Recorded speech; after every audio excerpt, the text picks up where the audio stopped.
Korang tahu tak, ada setengah masyarakat yang memang tak suka pakai baju Melayu. Lagi-lagi cekak musang, katanya tak selesa. Rasa tak selesa bila pakai baju Melayu yang ada collar macam ni.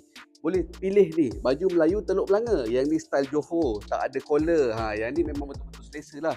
Sebab butang dia pun satu. Kalau tengok daripada belakang, dia punya cutting kemas. Ada line dekat tengah-tengah. Dia punya jahitan pun double seam dekat sini. Jadi bila pakai memang betul-betul nampak kemas, at the same time rasa selesa. Kalau tak nak baju ni, kita ada juga yang kurta punya style. Ini kurta daripada Majestic, ini cutting loose. Kalau korang boleh tengok, ini memang tak ada butang pun. Pakai sarung saja, terus keluar pergi bazar. Untuk korang yang mementingkan kehandsoman, nak pakai tutup butang sampai atas, kita juga ada kurta yang berzip.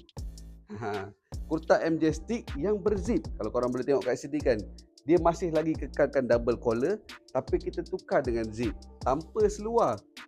Cantik kan? Ini pakai raya ketiga, raya keempat. Uish, memang smart lah. Korang rasa kan? Kurta ke, baju Melayu ke, ataupun baju Melayu Teluk Belanga yang paling selesa? Cuba korang komen kat bawah.